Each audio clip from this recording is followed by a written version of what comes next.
बिथां सानसुमा खुंगुर बसुमतारी बिथांनि गुबै नामा सतीश चन्द्र बसुमतारीमोन। बिथाङा लेटेस्ट जि रल लादों बे कमप्लिट पलिटिकेलि मटिभेटेड गावनि पलिटिकेल भेस्टेड इन्टारेस्टेडखौ लानानै दा जिखिनि गोदान पार्टी दादों होननाय खोनादों गोदान पार्टी दानायनि गेजेरजों दानि बिटिआर एकर्डखौ बेले बेजे खालामनानै लोरबां खालामना नागिरनायखौसो आं नुहुरदों। दा बिथांनि बाथ्राखौ रायजो राजाफ्रा खोनासंनो नाङा। दा इलेक्शननि बोथोर दा बे इलेक्शननि बोथोराव सोर देरहायो सोर जेनो बे डेम'क्रेसिनि मानसिफ्रा बेहाय राय होगोन सोर जनमत मेन्डेट होगोन। दा बे मेन्डेट होनो थांनाय गाव गावनि इन्डियान सिटिजेनशिप बेखौ हासिल खालामनो थांनाया बोसोरबा खेबसेल' चान्स थायो। दा बेहाय बिथां सानसुमा खुंगुर बसुमतारीया रावनोबो भट होनो नाङा होननायनि बेहा दा राइट्स गैया। दा बे बाथ्राखौ बिथाङा उथायनानै लानांगौ दैखांना लानांगौ। बे आनकनस्टिटिउसनेल खोथा आनडेम'क्रेटिक खोथा। दा बेनिफ्राय जानगारनांगौ। नैथियाव बिथांनाव आं सोंहरो बिथाङा दा बबे पार्टियाव दङ बबे राजखान्थि हान्जायाव दङ बेखौ क्लियार खालामखांनायनि उनाव बिथाङा गावनि रल लानायखौ दिन्थिनाया मोजां होननानै आं सानो। दा नुनाय मथेबा बिथाङा बिपिएफखौ इनडाइरेक्टलि डाइरेक्टलि हंखा संनो थाखाय ओंखारदों आरो बेहाय बिपिएफआ बेनो माखासे अनसुंथाइ बायदिसिना फाइनान्सियेल मदद होनानै आवगाय होगासिनो दङ होननानै आं सानो। आलादा रायजो बिनायनि जिथु सिमां बे सिमाङा 50 बोसोरनि आगोलनिफ्रायनो दङ आरो दाबो दङ। बे सिमांखौ मोगथाङाव जाफुंहोनो थाखाय दाबो सारा बर' माहारिया राजा लामायाव आन्दलन खालामगासिनो दङ। दा बेखौ स्टेप बाय स्टेप दावखोनो थाखाय 1993आव बिथां सानसुमा गावनि बिएसि एकर्ड खालामदोंमोन। 2003आव खालामबाय बिएलटिआ आरो थार्डआव फैबाय दा बिटिआर। दा बे बिटिआरखौ जायफोर सहि खालामना लाबोबाय जेरै रन्जन दैमारि बिथां एनडिएफबिनि बै समनि सिएनसि बिथांनि जेनेरेल सेक्रेटारि गबिन्द बसुमतारी बै समनि भाइस प्रेसिडेन्ट बिथांमोननि उनाव एक्टिं प्रेसिडेन्ट जादों धीरेन बर' बि सावरायग्रा आरो मिहिनेस्वर बसुमतारी आउटसाइड बिटिआरनि लोगोसे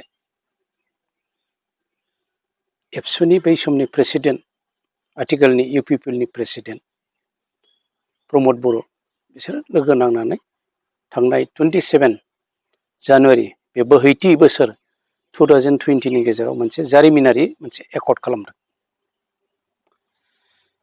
दा बे एकर्ड खालामनायाव जुदि गोजोनथावना नङामोनब्ला लोगो लोगो रिफारगेसन फैगौमोन रायजो राजा बर'फोरनिफ्राय बर' संगठनफोरनिफ्राय एसे उनावब्लाबो लेटलिब्लाबो बर' साहित्य सभानि प्रेसिडेन्ट तरेन बर' बिथाङा दाख्लै बिटिआरखौ मदद होनानै माखासे स्टेटमेन्ट होदों जे बिटिआरआ थिगानो दङ। दा बिटिआरखौ जाफुंहोनांगौब्ला बेखौ इमप्लिमेन्ट खालामनांगौब्ला दा बिटिआरआव मा दफा लानानै फैदों जेरै दा कमिसनखौ दाबाय कमिसनखौ जों मदद होनांगौ। कमिसनखौ मदद होनानै जों बोरै इमप्लिमेन्ट खालामलांनो हायो बेवहायसो जों दा खौसे जानांगौ होननानै बर' साहित्य सभानिफ्राय बे मोनसे स्टेटमेन्टआ फैदों। बर' साहित्य सभा जोंनि जाथिनि मोनसे फसंथान एबसुआ जोंनि जाथिनि फसंथान। दिनै बिथाङा जिथु गिदों सानसुमा खुंगुर बसुमतारीया बर' जातिखौ फोजोबस्रांसिगोन होननानै गुबुन सोरबा सासे पलिटिसियाना मोनसे जातिखौ फोजोबस्रांनो हानाय गोहो गैया। जों रावबो थैनानै थाङाखै आं थैनानै थाङाखै जों बर'फ्रा जों जोबस्राङा सोरबा फोजोबस्रांनो नागिरदोंबा जों बेबायदि मानसिखौ जों जों गनाया, जों बेबायदि मानसिखौ रिजेक्ट खालामो, जों बेखौ कन्डेमनेसन होयो। बिथांनि गिनाया लजिकेलब्लाबो बिथाङा हारसिंनो होबथानो थांनो नागिरदोंब्ला बेबो नंखाय। बिथांनि दा बड'लेण्ड रायजो बिनो नागिरनाय जितु आवाज दिखांदों, एट प्रेजेन्ट बिथांनि बे आवाजआ हाग्राबारियाव सासे खुदिया गाबख्रावनायसो। असमियानि रावाव बुंनो जे अरण्य रुदन। बिथाङा खेबथाम खेबब्रै MP जाबाय। बे समाव दख'नानि हाफ कट गाननानै पार्लामेन्टआव बिथाङा होसिख्रावदोंमोन बड'लेण्ड नांगौ होननानै। खिन्थु बिथाङा मोनसे बेनाराव दङमोन, मोनसे फल्डआव दङमोन, बेनो जादों BPF। BPFनि प्रेसिडेन्टआ सोरमोन? दासिम हाग्रामा महिलारि। बिथाङा पार्लामेन्टआव हारसिंनो होसिख्रावो बड'लेण्ड नांगौ होननानै, बे थिगानो दंमोन। खिन्थु बिथांनि जितु बेनार, बिथांखौ जाय रिप्रेजेन्ट खालामनानै दैथायहरदों, बे BPF पार्टिया खिन्थु बे 17 बोसोराव बड'लेण्ड नाङा, बड'लेण्ड मोना, हाग्रामाया बुंदों गाव थासान्दियाव बड'लेण्डआ जाया, असम्भब। बे समाव मानो जथायनो हादिया बेयो? आरो जुदि बेखौ खालामोब्ला बिटिआरखौ बिथाङा जुदि रिजेक्ट खालामबायब्ला बिनि रेफारेन्डामखौ बिथांखौ सारा बर' रायजो, आसामनि बर' रायजो राजाफ्रा बिटिआरखौ जों गनाया, जों आजावाखैमोन, दासिमबो आजावा, आरो सुक्ति साखरकारिफोरखौबो लानानै बिथांमोनखौ उथाय होफिननांगौ। बे रेफारेन्डामखौ मानो बियाखै बिथाङा? बे जनमतखौ मानो बियाखै? दिनैसिमबो सासेबो मोनसे अर्गानाइजेसना दिनै बिटिआरखौ नांला, बिटिआरखौ जों गोजोनाखै, बिटिआरखौ जों आजावा, बिटिआरजों जेबो जाया, बिटिआराव जेबो गैया, बेखौथ' रावबो बुङाखै।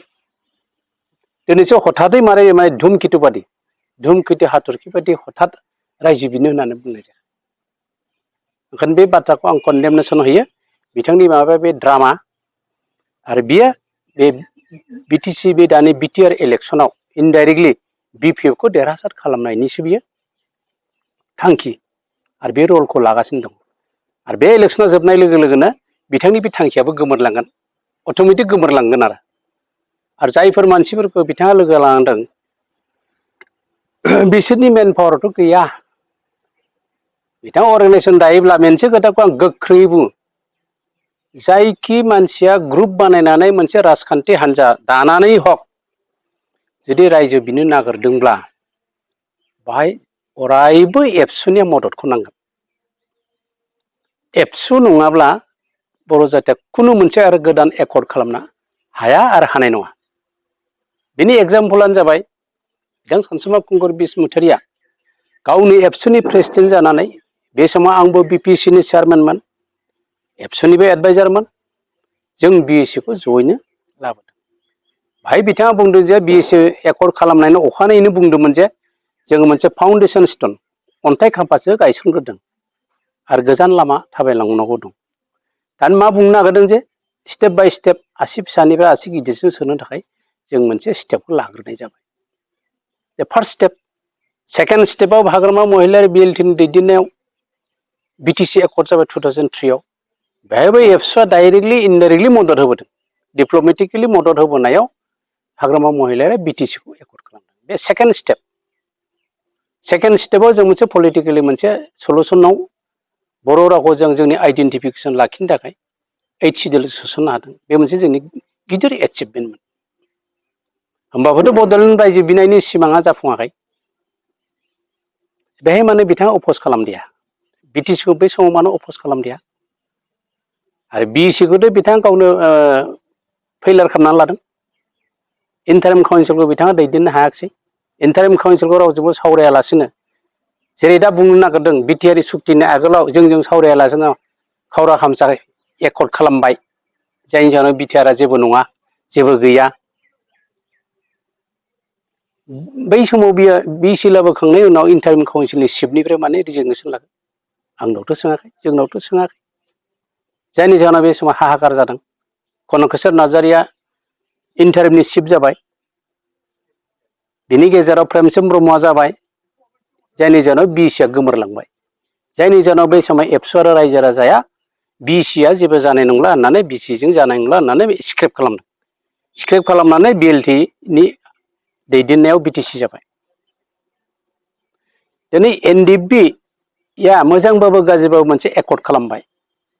जुदि एनडिएफबि हारसिङै जुदि एकर्ड खालामोमोनथाय मा सानसुमा खुंगुरा मा बुंगौमोन? बिथांनि बुंनायाथ' दा एबसुनि प्रेसिडेन्टखौ हिंसा खालामनानै प्रमद बर'नि माबाखौ हिंसा खालामनानैसो बुंनाय जादों। जुदि एनडिएफबि हारसिं जुदि सिंगेल हेन्डेडलि एकर्ड खालामोनब्ला गबिन्द रन्जन मोननि एगेन्स्टै खोथा बुंगोन ना बुङामोन? बे मोनसे आंनि कुइसन। बिथाङा एबसुनि प्रेसिडेन्ट हिसाबै जादोंमोनब्ला एकर्ड खालामदोंमोनब्ला प्रमद बर'आ एबसुनि प्रेसिडेन्ट हिसाबै मोनसे थार्ड एकर्ड खालामबाय आरो बेबो एनडिएफबिजों लोगो नांनानै खालामनाय जादों। दिनै गबिन्द बसुमतारीखौ सोंखारिनायनि बिथाङा राइट गैया। गबिन्द बसुमतारी एनडिएफबिनि 35 बोसोर आन्दलनाव बिथाङा 1% बिथाङा कन्ट्रिबिउसन गैया। दिनै बाहेरानिफ्राय थानानै बिटिआरआ जेबो जायाखै माबा जायाखै होननानै बुंनाया बे आनडेम'क्रेटिक आनकनस्टिटिउसनेल बेखौ आङो मुगैयो, आं निन्दा खालामो आरो बिथाङा बेबायदि बुंनायनिफ्राय जानगारना थानांगौ आरो बिथांनि सिमांखौ जाफुंहोनोब्ला नैबे दा टाइमा थिनाखै। इलेक्सनखौ बारग'हो। इलेक्सन बारग'होनायनि उनाव जोङो दरखार जायोबा जयैनो बिथांनि साननायाव जोंबो थाफागोन। जोंबोथ' बावगाराखैना बर' जाथिखौ दैदेननायनि थाखाय सानसुमा खुंगुरनो जोङो टिका होआखै। बर' जाथिया बिथांनो टिका होआखै। बिथाङा मोनसे नेगेटिभ एसपेक्टनि सासे मानसि बियो। खुनुदिन बियो जेनेरेसनखौ रिकगनिसन खालामा। गावनि राइट लेफ्ट थाफानाय मानसिखौ बियो खुनुदिन रिकगनिसन खालामाखै। गावनि बादि रावखौबो सिनाया बियो आरो जेब्ला माबा मोनसे जाथिया एचिभमेन्ट लानानै फैयोब्ला बिनि उल्था थांग्रा मानसि बियो।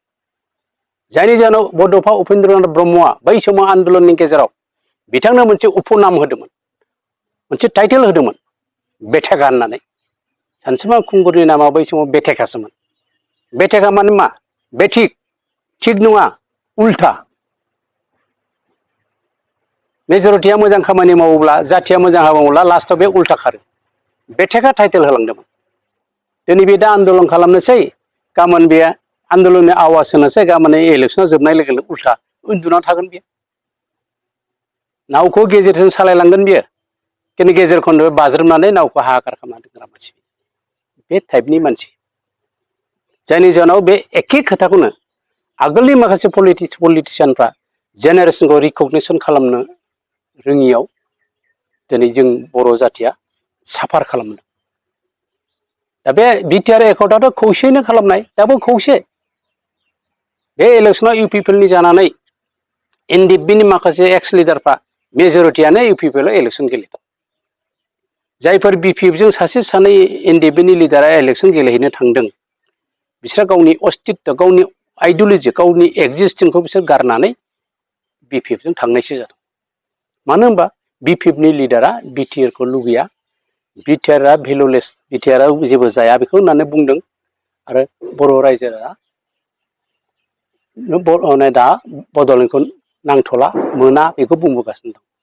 दिनै सानसुमा खुंगुर बसुमतारीया जुदि गोहो दंब्ला, एसेबां सेन्टिमेन्टेलनि मानसिब्ला बिथाङा हाग्रामा महिलारिनि बेनारनि बि पि एफ नि आन्दाराव थानाय 12 जन एम एल ए खौ एसेम्ब्लिनिफ्राय रिजिगनेसन लानो होनांगौ। एम एल ए फ्रा रिजिगनेसन लानानै राजा लामायाव आन्दलन खालामफैनांगौ आरो बिथां सानसुमानि बे बेनारा हाबनानै लागातार बड'लेण्डनि थाखाय आन्दलन खालामनांगौ। बेखौ बिथाङा खालामनो हागोन ना? बेखौथ' बुङाखै बिथाङा। बिथाङा बेखौ मानो सावरायाखै हाग्रामाजों? हाग्रामानि एम एल ए खौ रिजिगनेसन लाहोनांगौ, राजा लामायाव लाबोना आन्दलन खालामनांगौ, बेनिफ्राय रेफारेन्डाम लानांगौ। बै सुक्ति खालामग्रा मानसिफ्रा बिटिआरखौ जों गोजोनाखैमोन, गथिखे जों बेखौ नांथ'ला होननानै गभर्नमेन्टनो आपिल खालामनांगौ जे रायजो राजाखौनो जों रायजो राजाफ्रा जे गाव जेरै दा साननानै बुंनाय जे गोजोनाखै होननानै बुंहैबाय बे दिल्लीयाव, ब्लेक एन्ड हवाइट बेखौ बुंहोनांगौ। रन्जन दैमारि मोना, गबिन्द मोना, जों नंगौ जोङो थगायजाबाय, जों खालामनो गोसो गैयामोन, जोंनो नांला, जों सानसुमा बिथां बुंनाय मथे जोङो रिजेक्ट खालामफिनबाय। जोंनि रेफारेन्डामा नैबे, खिन्थु बहा रेफारेन्डाम दङ? रेफारेन्डामथ' जों नुवाखै। खुनु बर'नि अर्गानाइजेसना बिटिआरखौ नांला होननानै बिटिआरआ जाया, बिटिआरजों जेबो जाया, बिटिआर एक्सेप्टेबल नङा रावबोथ' बुङाखै। सानसेबा खुंगुरा लजिकेलि नैबेखौ गनायनानै लानाया मोजां। जोङो गहपुरसिम आन्दलन खालामनानै बै समाव गहपुरनि मानसिफ्रा फ्राय 90,000 गुबुन हारिनि माबायाव बा गभर्नमेन्टनि साप्रेसनाव, गभर्नमेन्टनि टेररिज्माव, पुलिस मिलिटारिनि अत्याचाराव अरुणाचलाव थाहैनो गोनां जादों रिलिफ केम्पआव। जों खिन्थु बिएसिनि बाउण्डारियाव गहपुरखौ जोङो सोना लानो हायाखिसै। जोंहा बे दुखु दङ। थिग बिटिसि एकर्डआवबो जों बिसिम लानो हायाखिसै। फैयै दा बिटिआर एकर्डआव मोनसे कमिटमेन्ट दङ एक्सटेनसन जागोन होननानै। खिन्थु एकर्डनि साननैनि आगोल माइनावस्रि आरो हलंगिसिम मोननै डिस्ट्रिक्ट बारायगोन होननानै बुंदोंमोन। दा बे हिसाबै मोनसे एक्सटेनसना दङ। कमिसन खालामनायनि गेजेरजों मोनसे कमिसननि गेजेरजों दानानै जों हयथ' गहपुरसिम एक्सटेनसन खालामनो हागोन। दा गहपुरसिम लखिमपुरसिम थानाय बा सनितपुरसिम थानाय बर'फोरखौ बिथांनो नांला नामा? उपेन्द्रनाथ ब्रह्मआ मोनसे खोथा बुंलांदों जे बर' जातिखौ जों गेरेमसा दानांगौ। गेरेमसा जानोबा जोंनो बेबायदि मोनसे फुल फ्लेजेड पलिटिकेल एरेन्जमेन्ट नांगौ। दा बिथांनि बे सिमांजोंनो जों दा बिथांनि आइडिय'लजिजोंनो बिसिम सफैबाय। दा बे हिसाबै गेरेमसा दानायनि मोनसे इमप्लिमेन्टेसना आराम्भ जाबाय। जे कमिसनथ' जाबायानोसै, बिटिआरनि बाहेरायाव थानायफोरनोबो बर' कसारि वेलफेयार अट'नमास काउन्सिल मोनसे लानानै फैबाय। बा सारा आसामाव थानाय बर' मानसिफ्रानो मोनसे पलिटिकेल सिकिउरिटि मोनसिगोन, मिनिमाम पलिटिकेल सिकिउरिटि मोनगोन। प्लास बर' रावखौ जों full fledged as official language declaration होनो हाबाय। बेबो फैफाबाय। ओमफ्राय बै बर'फ्रा गावबा गावनि सिन्था सरसाखौ लानानै दिनै बे गेरेमसा दानायनि जोंनि जिथु इउनाइटेड डाइभारसिटिनि गेजेरजों मोनसे इउनाइटेडआव जोङो आवगायलांनो हागोन होननानै बिटिआरआव बेबायदि मोनसे सिमां दङ जाफुंनायनि। बेखौ जों दा मोगथां खालामनोब्ला जोङो बिटिआरखौ इमप्लिमेन्ट खालामनो थांनायाव जोङो खौसे जाग्रोनांगौ। खौसे जानानै बेवहाय जुदि खौसे जानानै थांनायाव जुदि बे 5 बोसोर फैगौ 5 बोसोरखौ जोंनो चान्स होनांगौ इउपिपिएलनो खेबसे। हाग्रामानो जों 17 बोसोर होबायबा दा रायजो राजाफ्रा होनो नागिरदों। इउपिपिएलआ गभर्नमेन्ट दानाया सियरसै। दा गभर्नमेन्ट दानाय लोगो लोगोनो इमप्लिमेन्ट जाहैगोन। आरो बे इमप्लिमेन्ट खालामनायाव जों मदद होनांगौ। तरेन बर'आ जेरै साहित्य अफिस होनना बुंनो जे इमप्लिमेन्ट खालामनायाव जों दा मददसो होनांसिगौ। सोरबाया जुदि बेखौ जेबो गैया मा गैया होनबा बे मोजां जायाखै होननानै बिथाङा बुंनो नागिरदों। दा साहित्य सभा मेन स्ट्रिमानो जुदि बुंबायब्ला बबे अर्गानाइजेसना गोजोनाखै होननाय बुंनाय रेकर्ड दङ? बहा प्रमान दङ? सानसुआव बेखौ बोरै आबुल थाबुल बुंखो? ओंखायनो सानसुमा बिथाङा बेनिफ्राय जानगारना थानांगौ।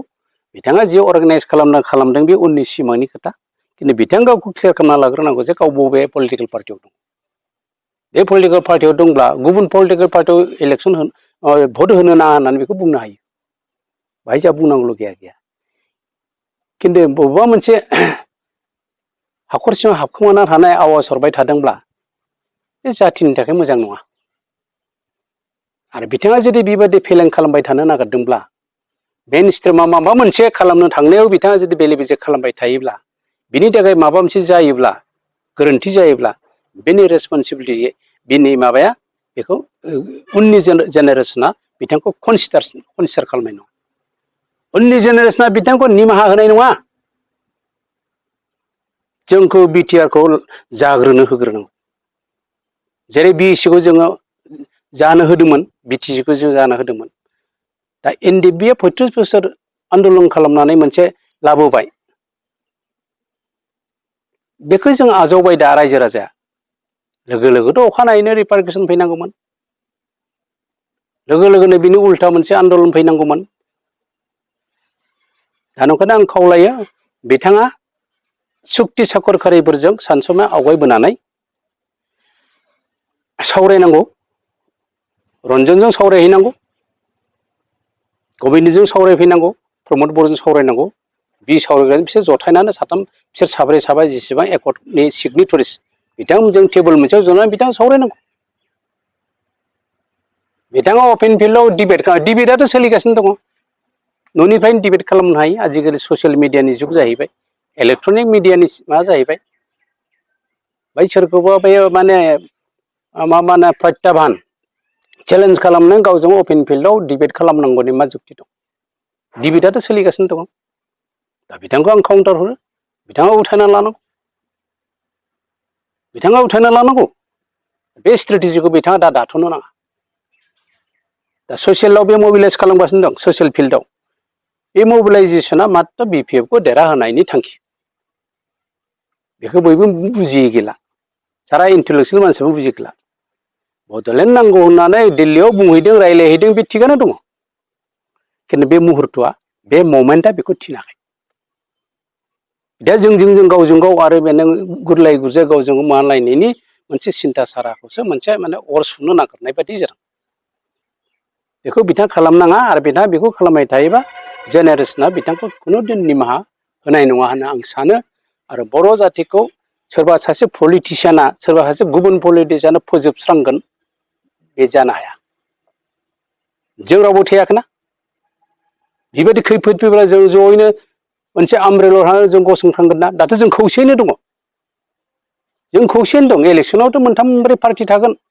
गावबागाव इलेक्सनाव गावबागाव पार्टिखौ देरहाहोनो थाखाय नाजागोन बे पलिटिकेल लेंगुवेज सोरखौबा कन्डेमनेसन सोरबा क्रिटिसिजम खालामनाय बे थागोन बिनि गेजेराव सोरबा देरहायोबा देरहाबाय सोरबा जेनबा जेनबाय जाय देरहायो बेबोथ' जाथिनि हाबाखौनो मावनांगोन बिटिआर इमप्लिमेन्टेसन खामानिखौनो मावनांगोन आरो बिटिआर इमप्लिमेन्टेसनखौ मावाब्ला बिदि आन्दलन खालामगोन बे नेचारेल कर्सजों फैगोन दा सोरबा सासेया बर'खौ फानबाय सोरबा दालाल खालामबाय बेफोर जुक्ति नङा बिथांखौबोथ' बै समाव BC एकर्ड खालामना रावबो दालाल होनना बुङाखै दिनै प्रमद बर'खौ बोरै दालाल बुंनो हायो प्रमद बर'खौ दालाल बुंनो हानाय जुक्तियानो गैया बेहा राइट्सआनो गैया मानो बिथाङाबो एबसुनि बै समनि प्रेसिडेन्टमोन प्रमद बर'आ प्रेसिडेन्टमोन आरो प्रमद बर'खौ बै समावनो माने एडभाइस होआखै बियो जुदि भुल खालामबायबा बिटिआर एकर्ड खालामनानै बिथांमोनखौ साजेसन होनांगौमोन आरो बिथाङा जोंजों रायज्लायनांगौमोन दा बबे मोनसे माबायाव थानानै बुंखुमा होदों बबे आन्दोआव बेथ' मोजां नङा बे फैदोंब्ला रायज्लायफैनांगौ जोंजोंबो रायज्लायफैनांगौ आंना बेनो जे जोङो जोंनि जाफुंनो हायि खामानिखौ एबार हयथ' गफरसिम जों एसे एक्सटेनसन खालामना लानो हासिगोन बेखौ एसे धैर्य हमनानै जोङो गभर्नमेन्टजों मोनसे पलिसिनि गेजेरजों बिटिआरखौ इमप्लिमेन्ट जानायखौ जोङो कामना खालामनांगौ आसा खालामनांगौ मिजिं थिनांगौ बे आंनि टारगेट जायनि जाहोनाव दा इउपिपिएलखौ आं बेकिं खालामदों बे इउपिपिएलखौ देरहासार होयोब्ला जोंनि दा जिखिनि जेसेबां पेकेज दङ बे पेकेजखौ जोङो मोनबाय बेखौ जों इमप्लिमेन्ट खालामनांगौ सेन्ट्रेल इउनिभारसिटियावनो गंथाम गंब्रै फैबाय ट्राइबेल इउनिभारसिटि फैबाय NIT फैबाय स्पर्ट्सनि इउनिभारसिटि थागोन बर' रावा जाबायानोसै फिसा फिसा इन्डास्ट्रि फैगोन दा बेफोरखौ नायोब्ला आं जेला एबसुनि प्रेसिडेन्ट दं बाहायनो सेन्ट्रेल इउनिभारसिटिखौ जों बिदोंमोन रेजलिउसनाव सानसुमानो आंनि सेक्रेटारिमोन बेखौ जों जाफुंहोदों BCनि एकर्डनि गेजेरजों स्टेट इउनिभारसिटि क'क्राझाराव जादों बेखौ आं MLA थानाय समावनो बिथाङा खावलायहरनायाव जों बड'लेण्ड नाम दोननांसिगौ बड'लेण्डखौ लाबोनो हायिखाय बड'लेण्ड इउनिभारसिटिबाबो दोननांगौना जों दोनहोबाय आसाम एसेमब्लिया बेखौ बिल लाबोनानै पास खालामबाय बड'लेण्ड इउनिभारसिटि थाबाय बे स्टेट इउनिभारसिटि स्टेटासनि इउनिभारसिटि दा एबार जों सेन्ट्रेल इउनिभारसिटिखौ जों लाबोबाय बर'माव जासिगोन बे सेन्ट्रेल इउनिभारसिटिनि सिमाङा दंखायोमोन दा बे माने 27 बोसोरनि उनाव बे मोनसे जाफुंबाय दा एसेसर अफिसखौ 85आव जादोंमोन बे समाव आंनि प्रेसिडेन्टमोन बेखौ आं आगोलाव बुंबाय दा फुल प्लेजार जाबाय एसेसर अफिसा सारा आसामावनो जाबाय BTC एकर्डआव 8 सिडिउलखौ जों बर' राव 8 सिडिउलाव सोसनबाय जों बे मोनफा जों आवगायदोंना आवगायाखै दा बे मोनफा आवगायनायखौ एबार बिटिआरआव बांसिन जोङो पेकेजाव जों माखासे सोनानै लाबोनो हादों बे दफायाव माखासे जोंनि डेभेलपमेन्टनि माबाया पेकेजा दङ बांसिन BTCनिख्रुइ बांसिन दङ BECनिख्रुइबो बांसिन दङ दा बेखौ जाफुंसार होनांगौ ना होनाङा बेखौ जाफुंसार होनायाव सारा बर' जाथिनि अर्गानाइजेसनफ्रा बुंगासिनो दङ बड'लेण्ड रायजोखौ नाङा होननानै रावबो बुङाखै। बे सेन्टिमेन्टआ आंनावबो दं। बर' रायजो राजानाव दङ। दा आन्दलनकारिफ्रा लाबोबाय बेखौ जों एक्सेप्ट खालामनांगौ दा। एक्सेप्ट खालामबाय जों दा। एक्सेप्ट खालामनायखौनो दा इलेक्सन। एक्सेप्ट खालामामोनब्ला बि पि एफ पार्टिया हाग्रामानि पार्टिया बे इलेक्सनाव पार्टिसिपेट खालामनाङामोन। पार्टिसिपेट खालामनाङामोन। आन्दलन खालामना होरलां होथां खालामजोबनांगौमोन। बेखौ मानो खालामाखै? ओमफ्राय बिटिसिनिफ्राय बिटिआर नामाकरन जाबाय दाख्लै बेखौ फाइनाल डिक्लारेसन होबाय। बेखौबोथ' अपस खालामाखै। दा बिटिआर इलेक्सनाव पार्टिसिपेट खालामबाय जेला बिटिआर एकर्डनि बे दफाफोरखौ क्लसफोरखौ इमप्लिमेन्ट खालामनांगौनि टारगेटआव बिसोरबो थाहैबाय इनडाइरेक्टलि। दा देरहासार जानो थाखाय बिटिआरआ जेबो गैया। इउ पि पि एल खौथ' कन्डेमनेसन होनांगोन गावसोर देरहानो थाखाय। बे पलिटिकेल स्टेटमेन्ट बियो। बे पलिटिकेलि मटिभेटेड। जोंबो बुंगोन जे बि पि एफआ जों बिटिआरखौ बिसोर नाङा होनदों गथिखे बिसोरनो भट होनो नाङा। जोंबो बुंगोन। बे इलेक्सननि बे मोनसे कालचार। दा बे गेजेरावनो बे बेरेबां बे अर सुनानै सानसुमा खुंगुर बसुमतारी बिथाङा बेबायदि अर्गानाइज खालामबाय थायोब्ला जोंनि गेजेराव मा जागोन फालाय? जोंनि गेजेराव आरो डिभाइडेड हाउस जाबावगोन। डिभाइडेड हाउस जागोन। ओंखायनो आं बिथांखौ बुंदों जे जेनेरेसनखौ अनार होनांगौ। फ्राय 35 बोसोर आन्दलन खालामदों आरो 27 बोसोरनि गेजेराव खेबथाम एकर्ड जाबाय। दा बे एकर्डखौ अनार होनानै बिथाङा गावनि साननायखौ दोनथ'नांगौ। अर्गानाइज खालामनानै थाथों बाहाय जोंहा बुंनांगौलगिया गैया। खिन्थु बेबायदि सोरखौबा दालाल सालाल बुंनानै माबानो बुंनानै आरो सोरखौबा माने मा होनो बेखौ बনৰ बागे नाखाय मनर बागे खाय। हाग्रानि आसल मोसाया जाया गोसोनि मोसासो जायो। दा बे गोसोनि मोसाखौ गिनानै दं सानसुमा बिथाङा। सोर बेथा बेलाय बर' जाथिखौ फोजोबस्रांनो? जों थैनानै थाङाहाय। सानसुमाखौ होबथानो सानदोंबा मोजां। बर' जाथिखौ सोरनिबा पलिटिसियाननि आखाइयाव सोरनिबा खैसारि सानायनि आखाइयाव जों फोजोबस्रांनो जों एलाउ खालामनो जों हाया। आं बेखिनिखौ बुंनाय जाबाय।